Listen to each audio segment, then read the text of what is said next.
This is Ray Warner, class 2010, at the McGraw-Page Library in Ashland, Virginia, on July 1st, 2011. I'm here with the Living Legacies Oral History Project, in particular the Women of Randolph-Macon Oral History Project. And the interviewee today is Beth Bull, class of 75. And also here is Kim Dutton, class 2011, with the library, and Sarah Hendricks and Claire Stevens with the Development Office. All right. Hello, Beth. Hello. So, how did you first hear about Randolph-Macon? Well, I didn't know much about Randolph-Macon until I think it was like summer before my senior year. The minister at our church was transferred to Duncan Memorial, and we came down to visit him sometime, I think it was in the fall. And we walked around campus, around town. I thought, oh, this looks like a really nice place. Too bad it's not co-ed.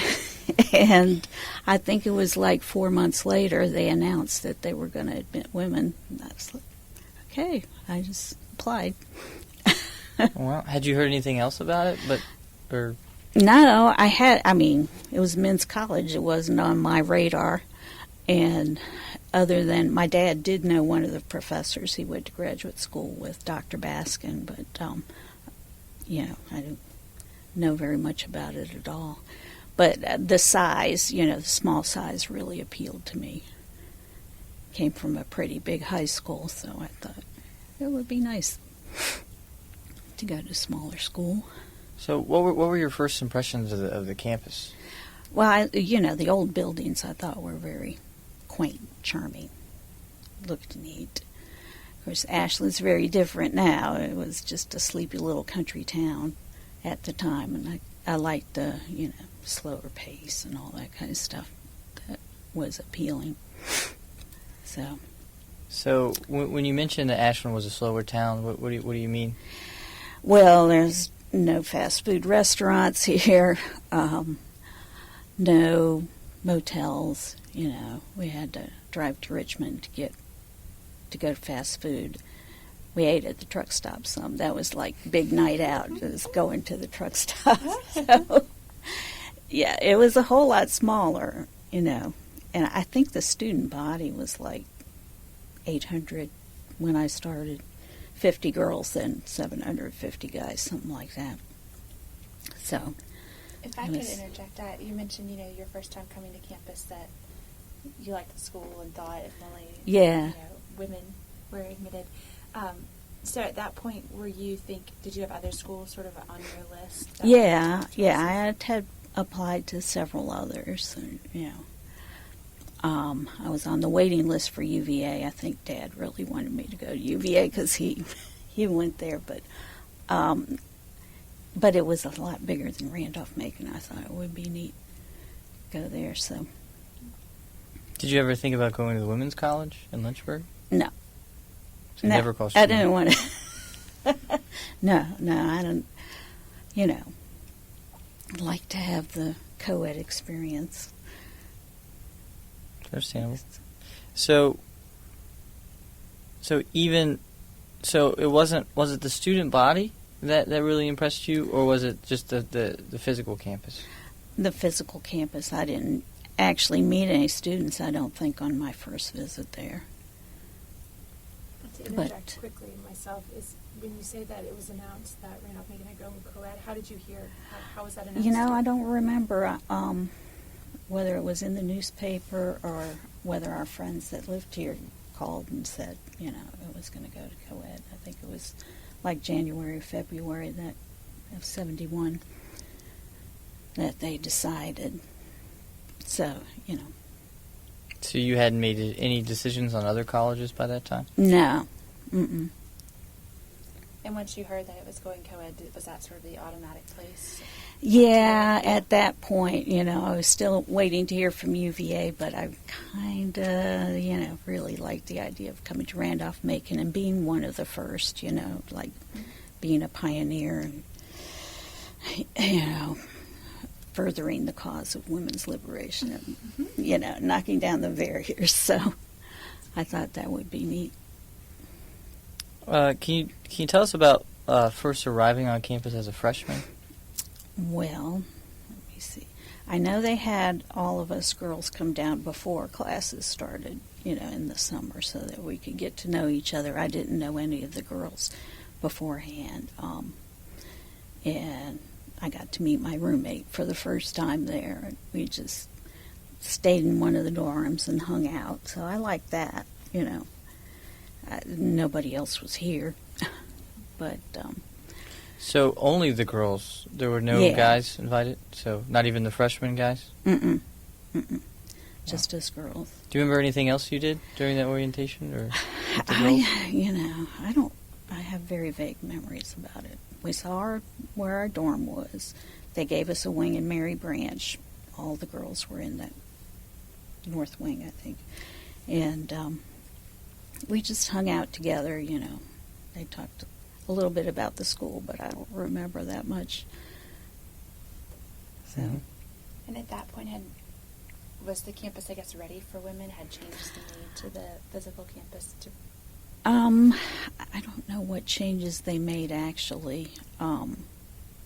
I know, when we first started out, I think they were kind of scrambling to come up with some kind of physical education program because they hadn't exactly thought that through. We didn't have any basketball teams. It was like high school gym class. We just did calisthenics and whatever, So it evolved, I guess. So, so you lived in Mary Branch. Mhm. Do you remember anything about the visitation policy? Yes. I'm trying to remember what the hours were. They didn't. The administration had a curfew, I believe, and they didn't want men in the dorm after hours. And we ignored that, and we butt heads with the president. Got into a big to-do. I think one guy got expelled because he was caught coming out of the women's dorm, and that's when we had the big protest. We had to sit in on that around the fountain, and all this. I think Times-Dispatch sent a photographer and everything.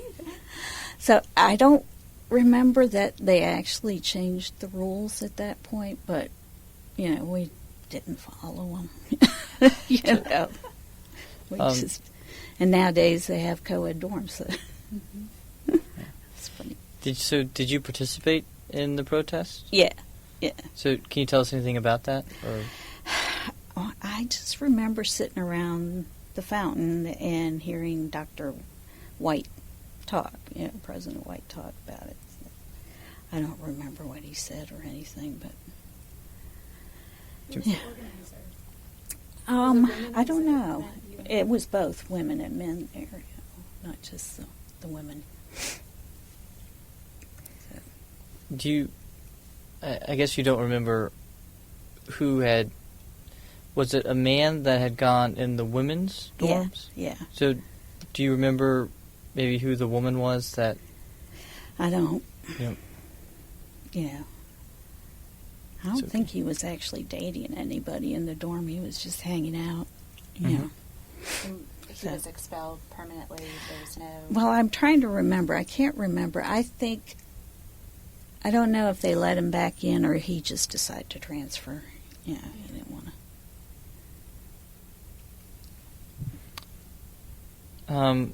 So how was what was the dorms like living in, with all girls and they're all first years, and so how was that? I liked Mary Branch. We had a pretty big room, and my room was great as opposed to my son's room. And he was there. He was stuck in the basement, and yeah, he complained about that. But I thought it was pretty neat. I mean, having one bathroom and for everybody was not the greatest, but other than that, it was fun. Do you remember who your freshman roommate was? Yeah, my freshman roommate was Janice Keys, and she was from New Jersey, and she dropped out after the second year. She left and joined the Navy, and I was trying to think of people who went all 4 years. You told me you were having trouble catching up with them, and I was like, oh, because a lot of them did transfer. Now, some of them in that first group of 50 were transfer students to begin with, so some of them were not class of 75, they were earlier, so I know a couple of them. And but my senior year roommate went all 4 years. That was Donna Klepper. Can you say anything about your roommates? Did you like them? Did you? Yeah, we had our difficulties at times. There was one point after freshman year we switched with another group, and I roomed with Karen Lowe, and Janice took somebody else, and then we switched back again, and I don't remember the problem, but I think Karen transferred to UVA. I'm not sure. But okay, so do you remember the food situation? the food was not great. This was before Estes Hall was built and all that kind of stuff, and their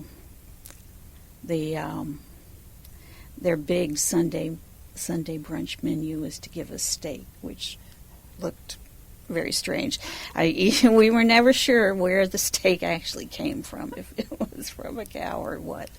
But and there was a food fight. I remember I walked into the cafeteria one evening and saw one of my friends up on a chair with a tray.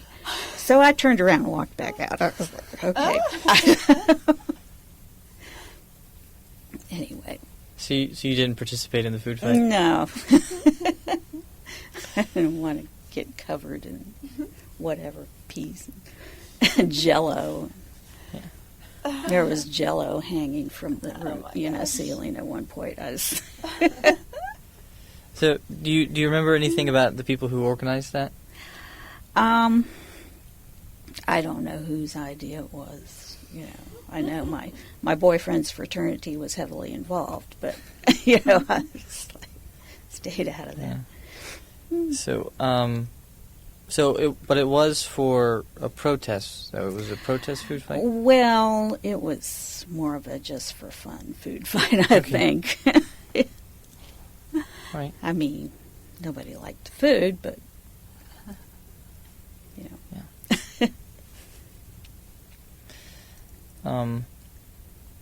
So can you tell us anything about your social life? Because you mentioned that you had a boyfriend in a fraternity.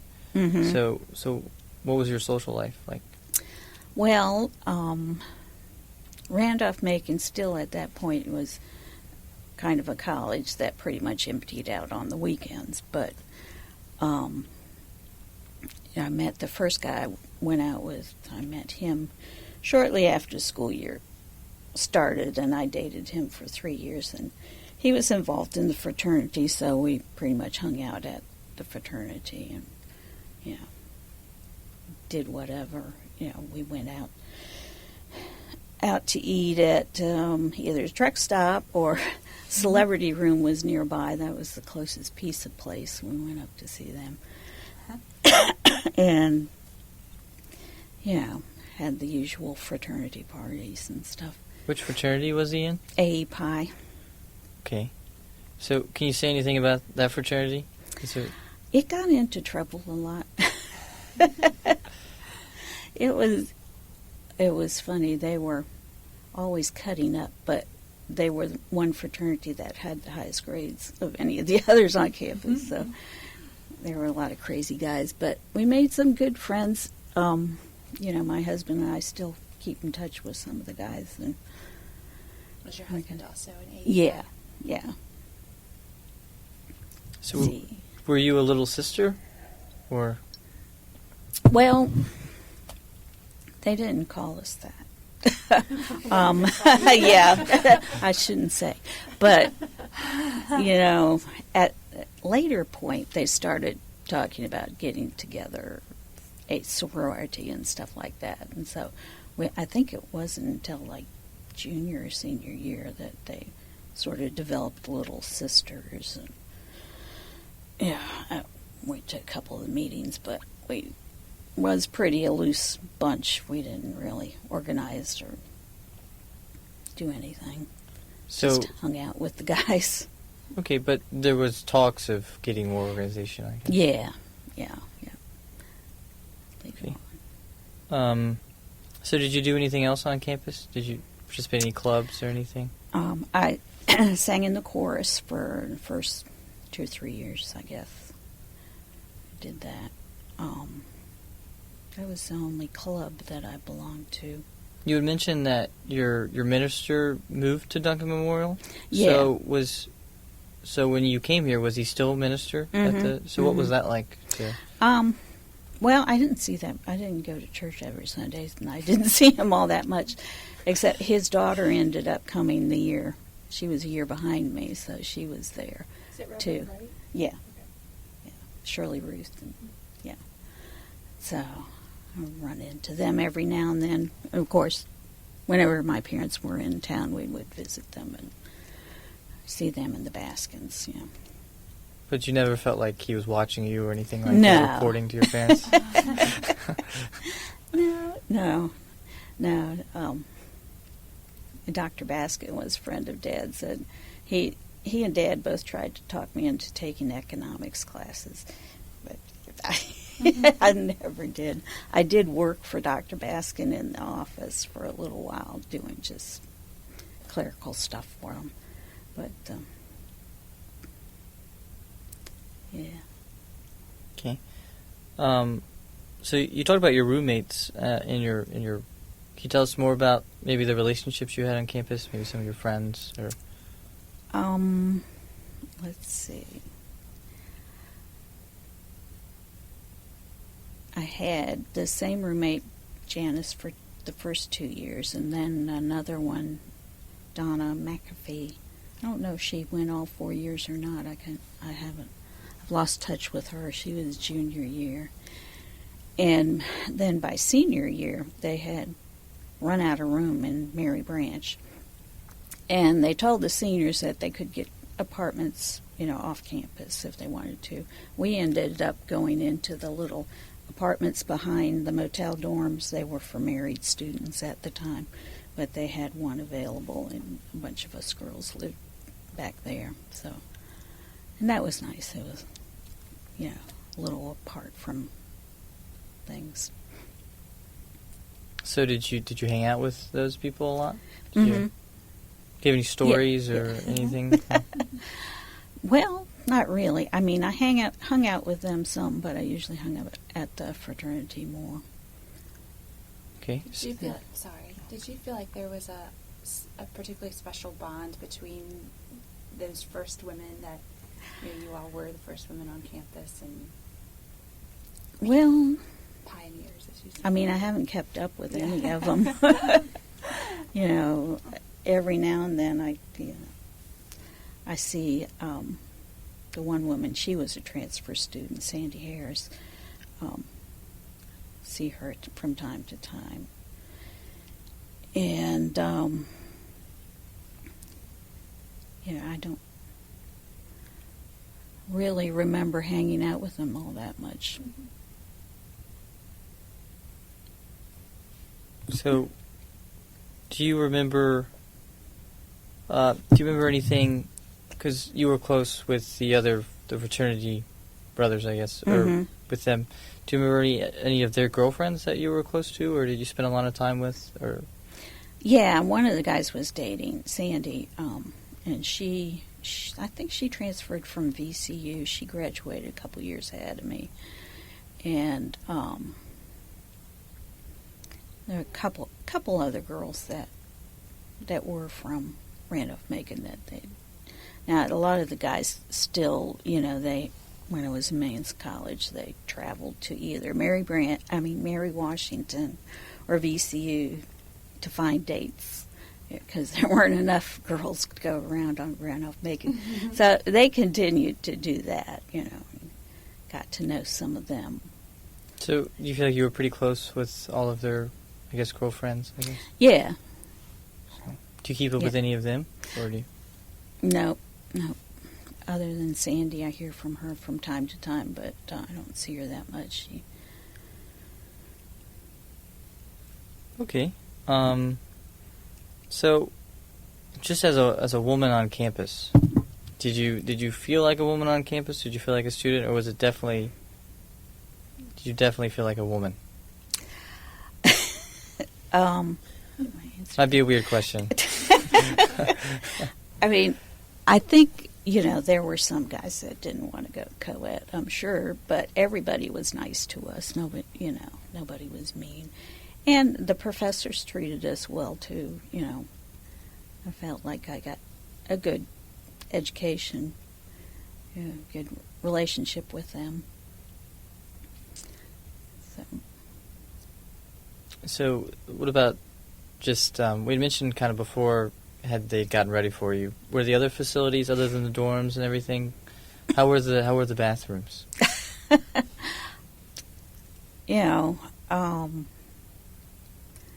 I guess all the bathrooms, I mean, in the library they had men and women's bathrooms. It wasn't strictly a men's room or anything like that.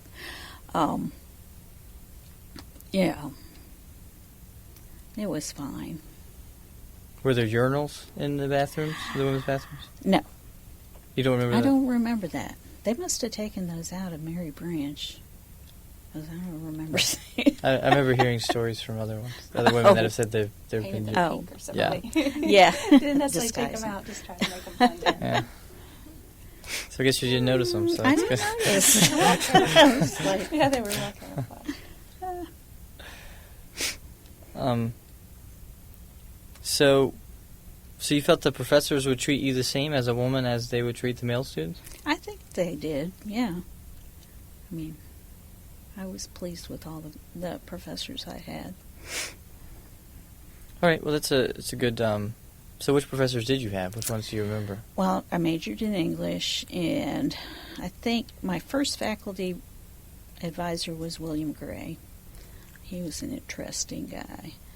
And then it switched over to Mr. Hasker. He was really good. So, trying to remember what classes I took. I can't even. But remember all Mr. those, Hasker, so you liked him? Mm-hmm. Oh yeah, I had him for freshman English, and I know he had a reputation for being really hard, but he was good. He was really interesting. So you never felt as a woman that he treated you any differently? No, I didn't. Okay. Well, how did he treat you? Did he treat you just... just like one of the other students. I remember talking to him. I didn't get a great grade freshman year from him, but I went into his office and talked to him about stuff, and he was good, helpful. Mm-hmm. Were any of the other professors memorable, or had any cool experiences or anything with them? Well, Dr. Gray was a funny guy. He was a little flamboyant, and he knew a lot of famous writers and stuff. He had met T.S. Eliot and Tennessee Williams, and he actually invited us over to his apartment one evening and sat and talked. But he was a funny guy. And I trying to think. I guess I took most classes from those two guys. I had classes with some of the other English professors, but and then Buster Ward, the music professor, he directed the chorus, so I got to know him. He was also faculty advisor for my boyfriend's fraternity, so we saw him some. He went to his house one time for a party, and I did think I hung out with some history majors, so I got to know a couple of the history professors. And it was funny, when my son went here, he took a class from Thomas Porter, and Andrew told him, "Oh, my dad took a class from you when he was in college," and I think Dr. Porter was like, "Oh my God, I'm really old." So, he had just started. I think our junior year, he was not that much older than we were. So, do you remember B.J. Seymour any? Mm-hmm. Yeah, she was dean of women. I never took any classes from her, but I don't remember talking to her all that much. But yeah. Okay. This might be a little bit off topic, but just the idea that so you had a boyfriend when you were here basically the whole time, either your first boyfriend or your now husband. So was that the case to most of the girls? Did they have? I don't think so. I don't know. Some of them had boyfriends at different colleges or from back home, stuff like that. But several of them dated guys from here. Donna married a guy that went here, and Sandy married a guy that went here. And a couple of the girls in the classes after me, dated guys in the fraternity and got married and divorced and, all that stuff. Was it pretty normal, though, for a girl to be here that she wouldn't be single, that she would probably have a boyfriend at the time? Or I don't know what the, ratio was or anything, but, yeah, I think most of them, went out. Okay. Fairly often. So back to academics. I'm sorry, we went on that tangent. But so did you have to take any? I guess you had to take other courses other than your majors. So, Yeah. So how was that like, taking the other? Well, freshman year, first semester, they still had a requirement that everybody had to take calculus. And that was, oh my God. I don't know how I managed, but I passed. They put me in the advanced calculus class because I did well on my SETs for math, and I had no idea what was going on in that class, but I only had to take it one semester, and then they changed the requirements so that you could take some other kind of math class. Yeah. It was, do you remember who you had as a professor? Dr. Bishop. Okay. I don't know if he's still here. Probably not. So. Probably not, yeah. And, history freshman year, and I took French and art. John Longacre was the art professor. Took a drawing class. Took a lot of different things besides English literature. So did you have any female professors at all? So you didn't have B.J. Seymour? So. No. Do you remember there being any other female professors? Yeah, I mean, it was kind of a slow, they added some in, but none of mine. There was one woman that substituted for Dr. Gray when he got sick, but she was just a temporary. So I didn't have any female professors at all. So the only female professor you had was a substitute. Yeah. That was only a couple times. So 4 years. That's pretty amazing. Well, I mean, not a great amazing, but yeah. But it's just it took a while for them to add them on, I guess. Yeah. So can you tell us a little bit maybe what you did after graduation? So as soon as you so you finished with an English major? Yes. I assume. Okay. Yes. And then what did you do afterwards?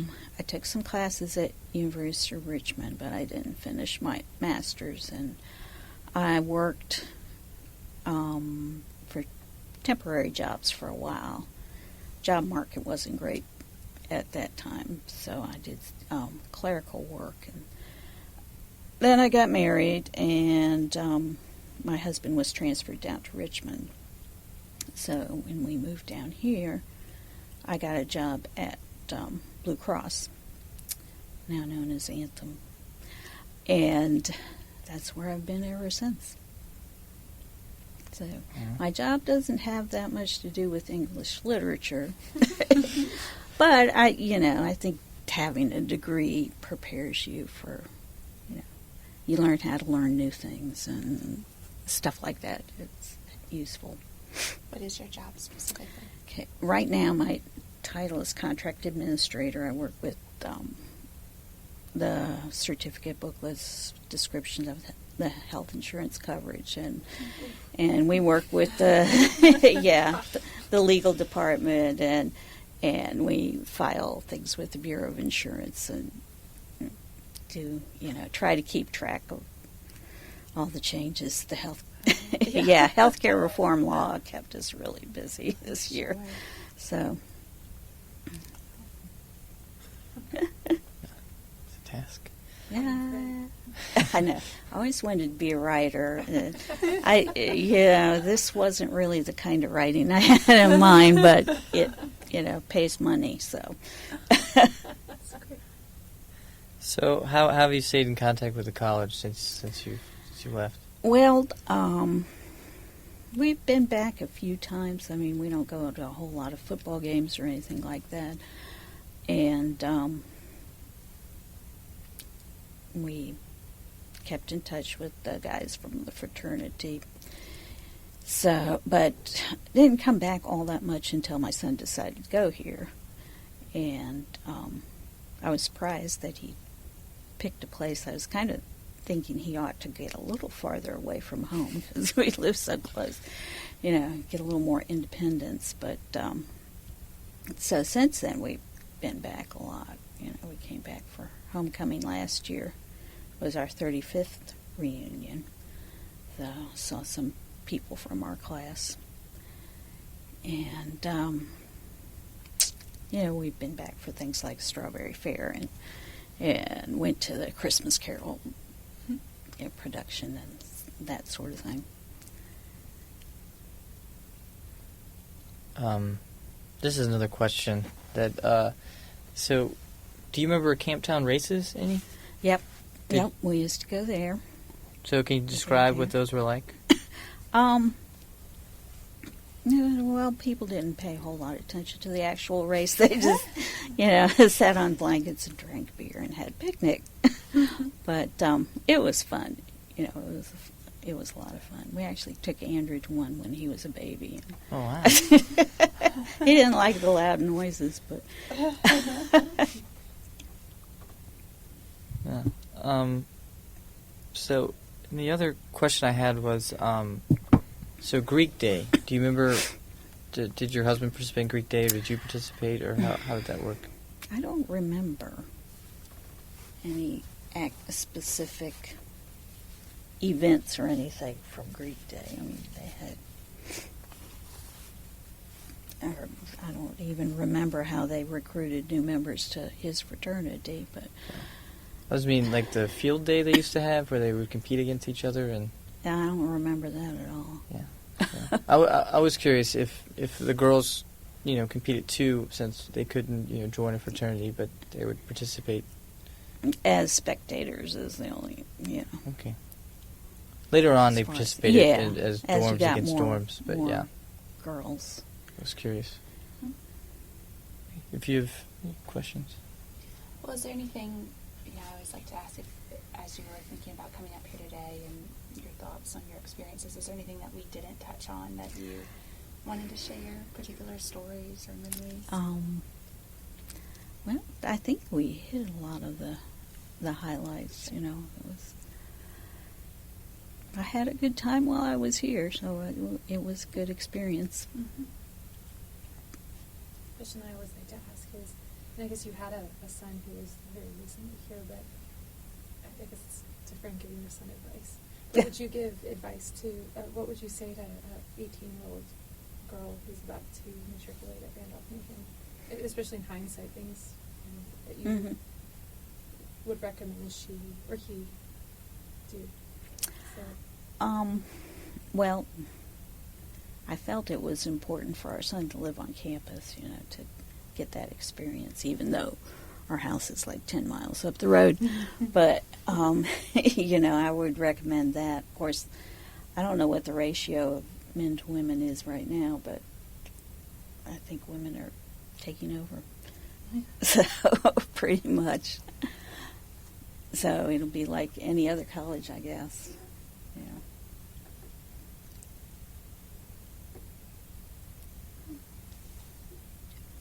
Right. Yes. Yeah. If that's everything, and if you don't have any questions, then I guess we're done. But thank you for your time. Okay.